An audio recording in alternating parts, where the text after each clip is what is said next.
El envejecimiento de la población y el aumento de comorbilidades son algunas de las posibles causas del crecimiento paulatino en la incidencia de tromboembolismo pulmonar. A diferencia de otras patologías cardiovasculares, la estrategia invasiva en los casos de riesgo alto y riesgo intermedio alto no es la primera elección según las guías clínicas. Por ello, conocer las posibilidades de tratamiento y los tiempos óptimos de actuación resulta primordial para el abordaje de esta patología, especialmente en el escenario agudo.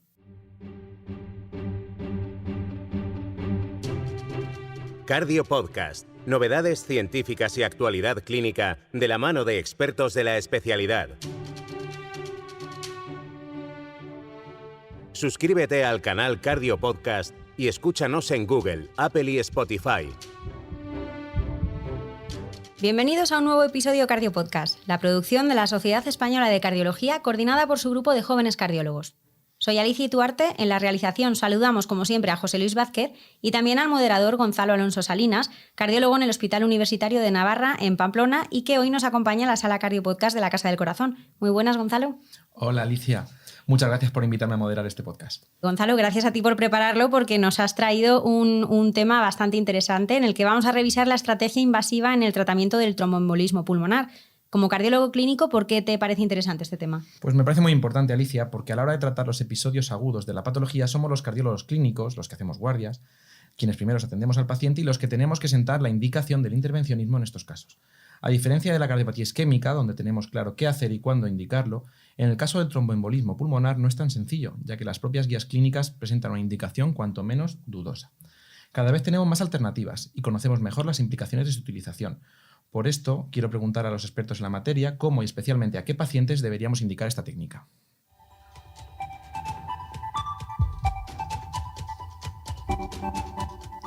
Pues les damos la bienvenida y empezamos. Los tres especialistas que nos acompañan hoy son Miriam Juárez Fernández, cardióloga clínica de la Unidad de Cuidados Críticos del Hospital General Universitario Gregorio Marañón en Madrid. Bienvenida de nuevo a Cardio Podcast, Miriam. Buenas tardes. Pablo Salinas Sanguino, cardiólogo intervencionista del Hospital Clínico San Carlos e investigador principal del registro TROMPA, que incluye pacientes con tromboembolia de pulmón aguda y riesgo intermedio, alto y alto. Un placer contar contigo en esta mesa, Pablo. Gracias, Alicia. El placer es mío.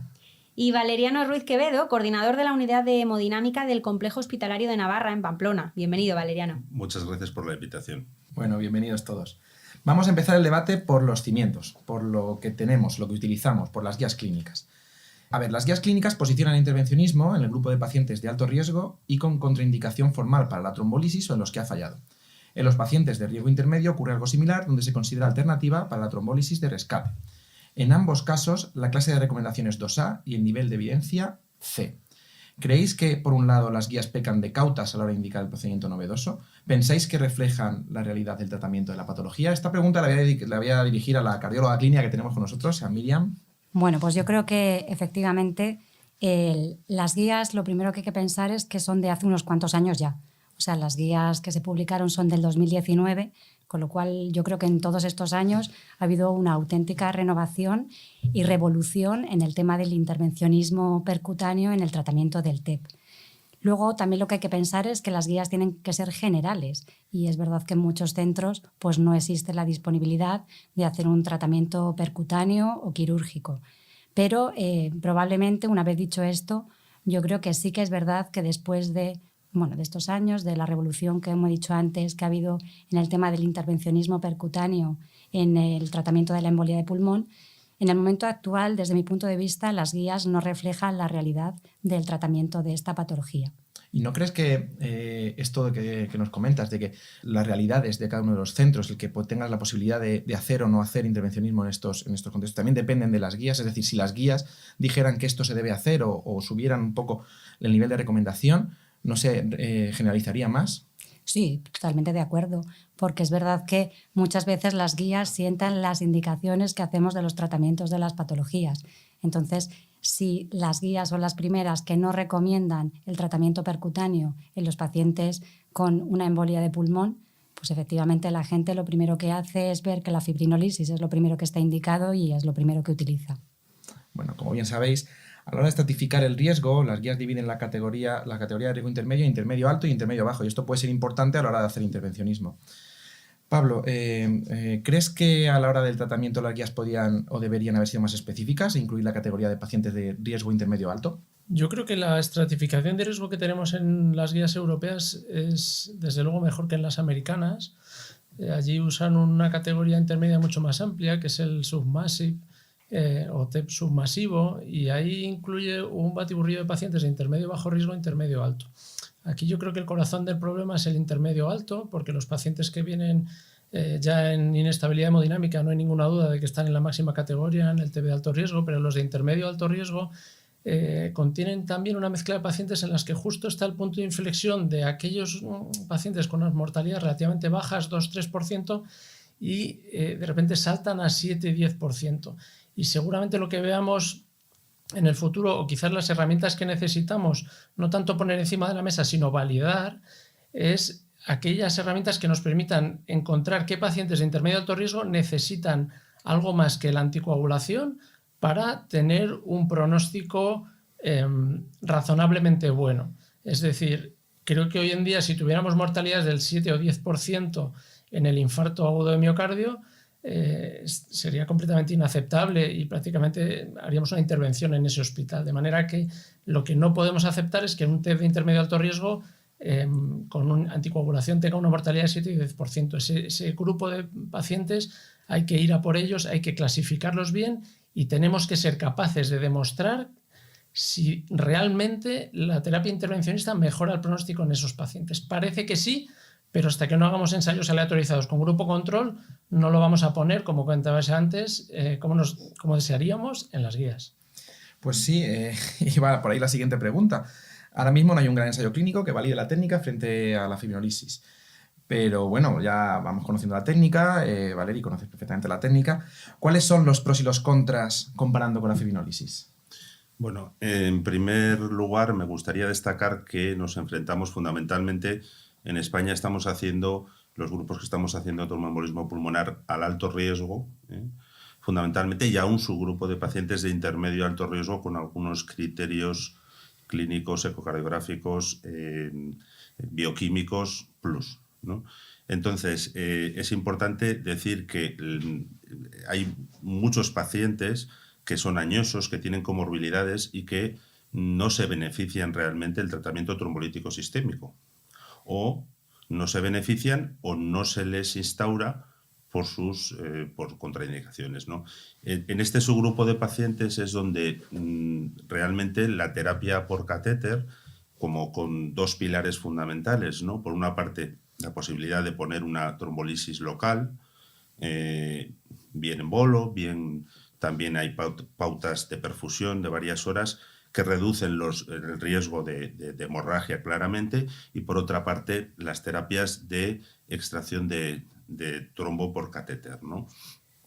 Y que vamos viendo con el paso y con la evolución de la tecnología que se están desarrollando y ya están instaurados terapias, o sea, tratamientos por catéter específicos, dispositivos específicos, ¿no? Estos dos tratamientos hacen que se puedan beneficiar más pacientes de los que se benefician con la terapia lítica sistémica. Tenemos que tener en cuenta que aquellos pacientes en los que la anticoagulación no sea suficiente, bien por la inestabilidad hemodinámica o porque están deteriorándose, solo tiene un escalón por encima del tratamiento, que es la trombolisis sistémica, y es muy paradójico porque la trombolisis sistémica sería el tratamiento ideal. Teóricamente, en comparación con otros órganos que puedes fibrinolizar, el 100% del flujo o del gasto cardíaco pasa por el pulmón, o sea que es el órgano ideal para fibrinolizar. Y sin embargo, tenemos conocimiento por múltiples estudios y metaanálisis que más o menos un 2-3% de los pacientes tienen sangrado intracraneal, que es un sangrado grave, y casi un 20% de los pacientes tienen un sangrado mayor. Y desgraciadamente, creo que todos sabemos que estos fármacos no van a mejorar, porque ahora mismo no hay un estímulo para el desarrollo de nuevos fibrinolíticos después de haberse retirado totalmente del infarto de miocardio y de estar en completa retirada, porque sí que hay mucha terapia farmacomecánica, coexisten en el ictus, pero digamos que no parece que haya un fármaco futuro que vaya a mejorar esas cifras de sangrado. Por lo tanto, hay que buscar una alternativa. Yo creo que la alternativa que está ahora encima de la mesa es el tratamiento endovascular. Sí, pero además aquí las guías, volviendo a las guías, Me parece que todo lo que habéis dicho tiene total sentido. Y luego lees las guías y dices, está la embolectomía quirúrgica por encima de esto. ¿Cómo puede ser esto? Aquí a nivel nacional la embolectomía quirúrgica le veo poco papel. Me sorprende que efectivamente en las guías esté por encima del procedimiento percutáneo, pero me sorprende además las indicaciones que tienen las guías, porque las guías es en pacientes en los que ha fallado la fibrinolisis, que esos pacientes claramente hacer una cirugía tiene un riesgo hemorrágico muy alto, y además también tiene una indicación en aquellos pacientes en los que se inestabilizan, con lo cual todos sabemos que llevar a un paciente inestable a un quirófano, hacer una cirugía cardíaca, hacer una embolectomía, pues en principio son pacientes de más alto riesgo, con lo cual efectivamente me sorprende la indicación en las guías y me sorprende el peso que le dan en las guías. Luego, por otra parte, hay que recordar que el tromboembolismo pulmonar grave es una patología tiempo dependiente. Es decir, el tiempo es crucial, igual que en el código infarto, y sabemos que nosotros tenemos una capacidad de respuesta más rápida y más entrenada que los grupos quirúrgicos quizás en esta patología, ¿no? Entonces es un punto importante.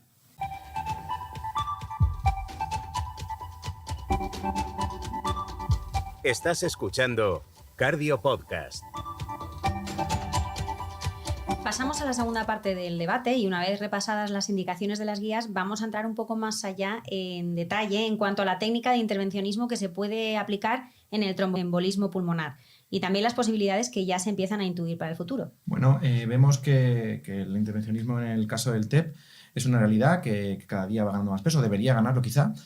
Pero bueno, los cardiólogos clínicos, yo por ejemplo estoy un poco despistado y no sé exactamente en qué consiste la técnica, ¿vale? ¿Y me puedes describir un poco la técnica? Bueno, la técnica concretamente es sencilla desde el punto de vista técnico, ¿no? Consiste en puncionar un acceso venoso de gran calibre, fundamentalmente la vena femoral, pero puede haber otros accesos, y sondar el árbol pulmonar. Es verdad que con el desarrollo de dispositivos dedicados probablemente hemos conseguido estandarizar o protocolizar el tratamiento, porque, como comentará también Pablo, quizás un mensaje importante es que hay que utilizar materiales específicos, porque eso probablemente reduce la variabilidad y fundamentalmente las complicaciones.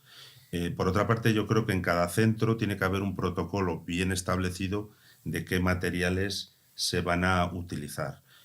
Habitualmente los materiales para administrar la lisis sistémica pues son catéteres habituales de pigtail o catéteres diagnósticos, pero ya la trombectomía tiene que ser realizada con dispositivos dedicados. Fundamentalmente hay dos, aunque luego Pablo también comentará, el sistema de Índigo, que tiene catéteres 8F, que tiene una bomba de extracción que no es manual, tiene una aspiración continua. Ahora se ha aprobado se ha aprobado recientemente el catéter Lighting, que es 12 French y que tiene un sistema de aspiración inteligente que permite no extracción de sangre o exsanguinación excesiva. Y también está, lo conozco menos, pero el catéter, el FlowTriever de Inari, es un catéter con diferentes French, tiene 3, igual Pablo nos puede... El sistema FlowTriever, gracias Valerie, simplemente es un cilindro muy largo que sí que está diseñado de una manera muy favorable para la navegación por la tortuosidad y que básicamente tiene sobredimensionadas todos los conductos para hacer una aspiración más eficaz. Y de esa manera puede sacar la mayor parte de los trombos macroscópicos sin fragmentarlos y sin perderlos por el camino. Es un sistema que se ha diseñado desde cero para el tratamiento de la embolia pulmón y esto es algo que no ha ocurrido. Llevamos casi 10 años haciendo intervenciones de manera muy artesanal con catéteres coronarios, con vainas grandes. Los sistemas de penumbra están derivados de neuroradiología, por lo tanto ya son sistemas muy buenos en navegación, pero tampoco era inicialmente el diseño para pulmón, pero FlowTriever es algo que se ha diseñado desde cero para pulmón. Y eso ha hecho que la efectividad y la seguridad sea mucho mayor. Dentro de ese grupo que llamaríamos trombectomía por aspiración, la ventaja principal podría ser que sería completamente libre de líticos. Luego habría otro grupo distinto de terapia endovascular que sería la fibrinolisis local. Ahí hay fibrinolisis simple, que es poner un catéter y liberar dosis bajas de fibrinolíticos, habitualmente RTPA. Para que os hagáis una idea, un quinto de la dosis sistémica puede ser una dosis bastante estándar, 20 miligramos. Y hay otros sistemas un poquito más sofisticados y comerciales que dan pulsos de ultrasonidos y que eso ayuda a romper los enlaces de fibrina y a que penetre el fármaco. Para que os hagáis una idea, estos sistemas de fibrinolisis local con ultrasonidos en Estados Unidos son el brazo control del estudio aleatorizado que se está haciendo ahora con tromboaspiración, con FlowTriever. O sea, fijaos cómo en otros ámbitos internacionales han llegado estos tratamientos a avanzar. ¿De qué manera han llegado a avanzar? O sea, se consideran gold estándar en ese estudio. Se han considerado suficientemente buenos como para ser el brazo control de un estudio aleatorizado. Sí. Yo no estoy completamente de acuerdo, creo que están yendo un paso adelante y es un escenario también distinto, el americano, y creo que nos falta sentar las bases de hacer un estudio aleatorizado con el grupo control, que sería terapia médica. Pero bueno, es una idea que sí que se puede transmitir de cómo no somos 4 locos intervencionistas que estamos aquí con el gorro de cowboy, sino que realmente estamos intentando hacer que esta terapia avance y se desarrolle en España, porque estamos un poquito más atrás que en otros países. Completamente de acuerdo. Yo creo que tenemos dos herramientas importantes, la farmacológica y la mecánica. Tenemos que saber si todo para todos o parte para un grupo u otro, porque son beneficios que pueden ser sumatorios. Probablemente los pacientes que no se haya administrado fibrinolítico sistémico, la opción de farmacológico y trombectomía mecánica puede ser una opción en el alto riesgo a considerar, y sin embargo en grupos de menor riesgo, intermedio y alto riesgo, la trombectomía mecánica puede ser el tratamiento principal. Pero tenemos 2 herramientas que pueden ser sinérgicas. Bueno, y a la hora de establecer la indicación, Miriam, tú o yo estamos de guardia y tenemos que establecer la indicación. ¿Vosotros tenéis protocolo? ¿Tenéis un protocolo para pacientes de alto riesgo o intermedio alto riesgo en tu hospital? Sí, nosotros tenemos un protocolo en nuestro hospital, sí. ¿Y qué papel le dais al intervencionismo? ¿El de las guías? Claro, o sea, nosotros tenemos, yo creo que protocolizar el tratamiento del TEP es fundamental para que no solamente los cardiólogos, sino que todo el mundo que esté en el hospital de guardia o durante la mañana sepa lo que tiene que hacer al enfrentarse a un paciente que tiene una embolia de pulmón aguda. Yo os cuento, si queréis, un poquito cómo lo tenemos protocolizado en mi hospital. En mi hospital, y también lo creo así, el cardiólogo tiene que tener un papel fundamental. Es como un poco el centro, pero es verdad que tenemos organizado pues, un grupo que es un grupo PERT. Entonces, de tal forma que paciente que tiene una embolia de pulmón aguda, ya sea en la urgencia, en una planta de hospitalización, en una unidad de cuidados intensivos, en la UBI o en reanimación, el médico que diagnostica a ese paciente con embolia de pulmón, cuando es un tromboembolismo de riesgo intermedio o alto, llama al cardiólogo. Si es por la mañana, pues contacta con nosotros, con los médicos de la unidad de cuidados agudos, o si es por la tarde o fin de semana, contacta con el cardiólogo de guardia. En ese momento el cardiólogo pues, valora al paciente, y si se trata de un paciente que tiene un TEP con inestabilidad hemodinámica, ya sea una parada cardíaca o un shock profundo, lo que hacemos es implantar un ECMO. Se avisa, en nuestro caso, en nuestro centro, el ECMO lo implantan los hemodinamistas, entonces pues se avisa hemodinámica y se pone un ECMO. En el caso de que sea un paciente con un TEP de alto riesgo, pero en una situación de shock profundo o parada, pues entonces el paciente ingresa a la unidad de cuidados agudos, y es ahí donde se valora efectivamente si el paciente necesita un tratamiento, y es si se le pone fibrinolisis o si se le hace intervencionismo percutáneo. A día de hoy en nuestro centro se hace los TEP de alto riesgo, el intervencionismo percutáneo, en horario laboral, ¿vale? Si es, que suele ser de 8 a 10. Si es por la noche o fin de semana, pues también se valora, pero obviamente si el paciente está inestable se hace fibrinolisis. Yo creo que los más difíciles son los pacientes de riesgo intermedio alto. Ahí también se avisa al cardiólogo, se hace una ecografía y el paciente ingresa, por supuesto, en la unidad de cuidados agudos. Ahí lo que se hace es valorar un poco los criterios, aparte de los criterios de riesgo intermedio alto, que todos sabemos, que es que tenga un PSI alto, disfunción una técnica de imagen con disfunción derecha y troponinas elevadas, que en ese caso, en los pacientes de riesgo intermedio alto sí que apostamos por un intervencionismo percutáneo. Y entonces normalmente pues, se hace o durante el día o se vigila al paciente en la unidad coronaria y se hace al día siguiente. En aquellos pacientes que son un poco más dudosos, que es un riesgo intermedio bajo, pero que tienen otros valores, otros criterios clínicos de alto riesgo, nosotros la clínica también la damos mucha importancia y entonces se tiene en cuenta si el paciente pues, tiene una saturación basal por debajo del 90%, si está taquicárdico, si tiene una frecuencia cardíaca por encima de 100, si tiene una presión arterial entre 90 a 100 o si el paciente ha tenido un síncope. Con esos criterios ya también indicamos intervencionismo y también se suele hacer intervencionismo percutáneo. Y los pacientes que tienen un riesgo, un TEP de riesgo intermedio bajo, pues entonces ahí sí que individualizamos mucho y muchas veces pues se quedan anticoagulados, se vigilan, si van bien a las 24 horas se trasladan a la planta de medicina interna porque nos coordinamos con los internistas que son los que llevan la unidad de tromboembolia venosa, que luego van a hacer el seguimiento del paciente y lo siguen al alta. Y siempre estamos en contacto con todos los médicos, si es con medicina interna es con estos médicos de la unidad de tromboembolismo venoso y si es con intensivistas, reanimación. Lo importante es que la gente sepa dónde tiene que acudir, a quién tiene que preguntar y ahí el que juega un papel fundamental es el cardiólogo. Me gusta que digas, Miriam, que el cardiólogo es el centro del equipo TEP, pero no debemos olvidar que esta patología es un poco esquizoide, ¿no? Parte de una disfunción vascular endotelial venosa en la que hay un desbalance de la coagulación, ahí entran hematólogos, internistas, luego ese trombo se desprende, viaja al pulmón y seguro que los neumólogos están muy interesados también en participar de todo esto.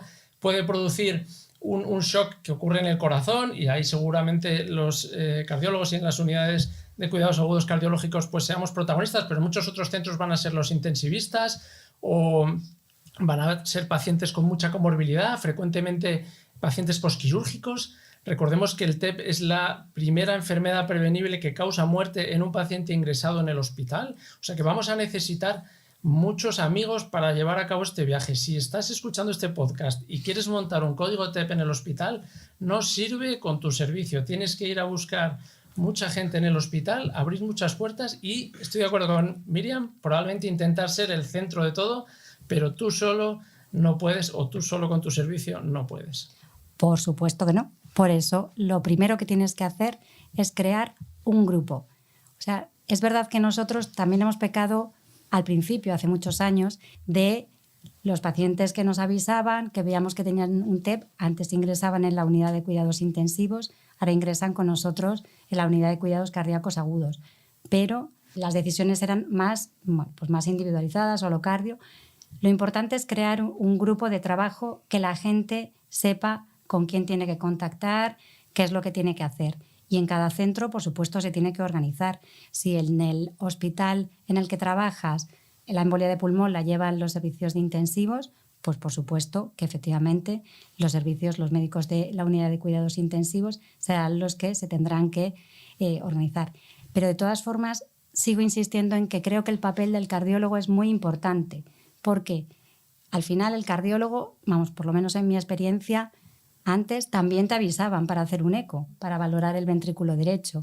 Si se hace un intervencionismo percutáneo, una trombectomía, también tienen que saber que tienen que contactar con los cardiólogos hemodinamistas. Con lo cual yo creo que lo importante es que tú sepas en qué centro trabajas, cómo está organizado tu centro, crees un grupo PERT en tu centro dentro de las características que tenga y empezar a funcionar. Creo que se ha dicho todo. Grupo PERT, llámalo grupo multidisciplinar, es fundamental y protocolos de tratamiento dentro del hospital fundamentales, con el objetivo de estandarizar los resultados, de evitar la dispersión, de evitar diferencias en el tratamiento en función de las horas o de los profesionales. Yo creo que son dos mensajes, grupo multidisciplinar y protocolos que hagan estandarizar el tratamiento. Y ya, una vez tengamos el protocolo, crear la evidencia, ¿no? Y en este sentido, me gustaría preguntarte, Pablo, que tú eres el investigador principal del registro Trompa de pacientes con TEP intermedio alto y de alto riesgo. ¿Qué expectativas tienes en cuanto a este registro? Bueno, el registro empezó como, digamos, una iniciativa particular de mi hospital. Es decir, vamos a empezar a tratar pacientes con TEPS mediante intervencionismo. Creo que empezamos en 2015, si la memoria no me falla, y lo que quiero es un registro que incluya todos los pacientes consecutivos que evaluamos. De ahí el recalcar esto del equipo. Normalmente tú evalúas los pacientes clínicamente, como hemos explicado anteriormente, y luego algunos, no todos, van a ir a intervencionismo. Posteriormente se irán puliendo mucho los protocolos, la máquina se engrasará y las cosas y los flujos de pacientes irán muy, muy rápidos. Pero al principio necesitas aprender sobre esos pacientes. El número de pacientes con intervencionismo no eran muchos y entonces hicimos una invitación a todos los centros que quisieran participar y desde aquí doy las gracias a todos los investigadores que han participado. En la primera ronda, digamos, de resultados presentamos los resultados de 13 hospitales de toda España y tenemos 253 pacientes tratados con intervencionismo. Aquí no hay grupo control a nivel nacional, sino que solo hay intervencionismos. Datos interesantes que podemos ofrecer del registro, pues primero que hay una gran heterogeneidad en el acceso a los tratamientos. Lo vemos un poco por la geografía de los centros y lo vemos por el volumen de casos que se hacen. La media es en torno a 6 casos por año y millón de habitantes, pero varía muchísimo desde centros que hacen un caso al año a centros que hacen 25 procedimientos. Varía hasta centros que hacen hasta 25 procedimientos por año y para que os hagáis una idea, el número de procedimientos por año de angioplastia primaria en infarto de miocardio son más o menos 500 por año. Estamos cerca de llegar a los 500. El TEP, 6 casos por año en millón de habitantes. O sea que estamos, digamos, en unas cifras muy, muy iniciales. Por supuesto que no vamos a llegar a los números del código infarto. Solo el 5%, 7% de la tromboembolia pulmón aguda sintomática seguramente requiere reperfusión y no todos ellos van a ir a intervencionismo, pero bueno, los números son menores. Luego, 2/3 de los pacientes más o menos se trataron intermedio alto riesgo y 1/3 alto riesgo. Más tromboaspiración en alto riesgo, más trombolisis local en intermedio alto riesgo. Resultados, en general, éxito del procedimiento alto en torno al 90%. No logramos mejorar las cifras de mortalidad en el alto riesgo, están en torno al 37%, que se parece a las series publicadas con tratamiento médico. Sí que tenemos resultados muy buenos en intermedio alto riesgo plus, como lo llamaba Valeri, cifras de mortalidad en torno al 2,5%, que son muy buenas. Es mucho menor que esas cifras de las que hablábamos, en torno al 7-10%. Por último, un dato muy curioso que no sé si conocéis, y es que los pacientes con una embolia de pulmón aguda, sintomática, grave, que superan el evento agudo, es decir, que se van de alta, tienen muy buen pronóstico, igual que un paciente con intermedio alto riesgo. Es decir, que no conlleva mayor mortalidad a largo plazo. Sabemos que los infartos de miocardio grandes, extensos, que producen mucha disfunción ventricular, insuficiencia cardíaca, tienen mucho peor pronóstico. Sabemos que los ictus muy deshabilitantes tienen mucho peor pronóstico a largo plazo. Sin embargo, si tú consigues que el paciente salga adelante de ese embolia de pulmón aguda grave, con todas las ayudas de las unidades de cuidados agudos, ECMO, soporte, etcétera, el pronóstico que va a tener es excelente. Por lo tanto, necesitamos poner todos los recursos dirigidos a sacar adelante ese paciente en situación muy grave, como decía Valeri, tiempo dependiente, como decía Miriam, con la ayuda de un buen protocolo y un buen equipo que sepa tratar todos los aspectos de la embolia de pulmón.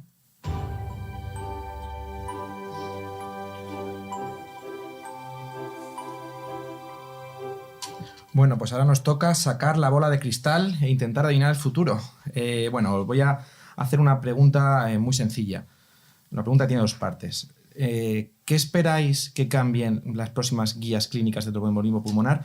Y por otro lado, la segunda parte de la pregunta, ¿cómo creéis que se va a tratar el TEP de aquí a 10 años? Es difícil. Podéis contestar cualquiera de vosotros. Miriam, por ejemplo, empieza si quieres. Yo creo que hay, y bueno, ya está habiendo ahora una revolución en el tema del intervencionismo percutáneo y eso es lo que va a cambiar fundamentalmente en el futuro. Yo creo que después de todo lo que hemos dicho a lo largo de esta sesión, espero que haya quedado claro que es verdad que los pacientes se pueden beneficiar del intervencionismo percutáneo y haya una mayor evidencia en las guías, que es verdad que la evidencia a veces es difícil, pero por lo menos una mayor repercusión en las guías. Yo creo que hoy en día estamos todos los clínicos de acuerdo en general y me gustaría que eso se vea reflejado en las guías, es que los pacientes que no se van a tratar con fibrinolíticos y es casi el 50% de los pacientes, porque aproximadamente un 30% tienen contraindicaciones formales y luego hay un 20% que tienen un alto riesgo de sangrado o los médicos perciben que tiene alto riesgo y no se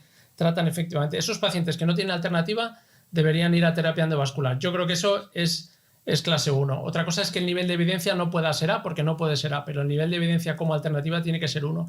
Y me gustaría ver también quizás un nivel, quizás 2B, o sea, como alternativa a algunos pacientes con intermedio alto riesgo y a factores adicionales de mal pronóstico, que se valore la posibilidad de realizar intervencionismo de forma electiva. Desgraciadamente, si las guías llegan en 2023, no tenemos ahora mismo encima de la mesa nada muy, muy sólido que nos haga reflejar un giro importante porque nos faltan los ensayos aleatorizados, como ya hemos dicho.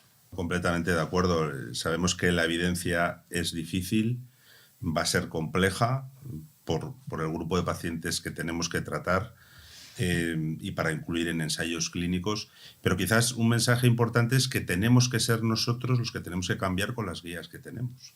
Seguramente estamos infrautilizando bastante la técnica de la terapia por catéter con la prevalencia del TEP y los pacientes que tenemos. La penetración es baja, por lo tanto tenemos margen de mejora. La evidencia seguirá, pero tenemos que cambiar. Yo creo que es un mensaje importante. Segundo punto, de 5 a 10 años, yo creo que podemos vivir el inicio del código TEP. Es decir, estamos en una fase muchísimo más precoz, más preliminar, con otras connotaciones que el código infarto, pero probablemente esto desemboque con la mejora de la evidencia, con el aumento del tratamiento en un posible código TEP. Es mi opinión. En cuanto a futuro, 1, la mejora de la accesibilidad a la terapia. En Madrid el código TEP está en el horno, se está cocinando y espero que se desarrolle más allá del informe en papel. Y a nivel nacional, más centros en más comunidades autónomas haciendo procedimientos en lo que cada centro considere indicado, pero que sea una alternativa viable y posible. 2, el futuro. Me ha gustado mucho un artículo, o mejor dicho, una comunicación presentada en el ACC 2023, brazo único sin grupo control, TEP de alto riesgo tratado con tromboaspiración por catéter, estudio FLAME, mortalidad menos del 5%. Eso no se ha visto nunca y por mucho sesgo de selección que tenga ese estudio, creo que es algo prometedor. Creo que el futuro será libre de líticos y creo que en un porcentaje pequeño de pacientes, pero muy, muy, muy importante, va a pasar por la sala de hemodinámica o por la sala de radiología intervencionista para extraer mecánicamente los trombos de esos pulmones. Miriam, Pablo, Valeriano, muchísimas gracias. Estoy convencida de que se nos ha quedado muchísimo en el tintero, pero bueno, eso es una buena excusa para tener ocasión de invitaros a un futuro podcast. Me ha gustado mucho que hayáis terminado con todos estos datos ilusionantes y prometedores, como decía Pablo, también con ese margen de mejora que destacaba Valeriano. Y también quiero dar las gracias a nuestro moderador de hoy, a Gonzalo, que se ha preparado un episodio muy interesante y para el que te voy a pedir el resumen de rigor. Bueno, el resumen de rigor se ha hecho al final, pero básicamente decir que estamos ante una patología muy frecuente, cada vez más frecuente, que probablemente de aquí a 10 años no se trate igual que se está tratando hoy en día y que en donde probablemente somos nosotros los que tenemos que cambiar incluso antes que las propias guías clínicas, que ya hemos visto que no lo hacen. Tenemos claro un perfil de pacientes que se benefician del tratamiento invasivo y lo que tenemos que hacer es reconocerlo y darle a cada paciente el mejor tratamiento posible. Con este titular de Gonzalo Alonso nos despedimos. Ya sabéis que este y el resto de episodios están disponibles en la playlist Cardio Podcast en Spotify, en SoundCloud, en Google Podcast, en Apple Podcast, en iVoox, donde nos queráis encontrar. Y por supuesto en la web de secardiología.es. Hasta dentro de 2 semanas. Cardio Podcast, un programa de la SEC coordinado por su grupo de jóvenes cardiólogos.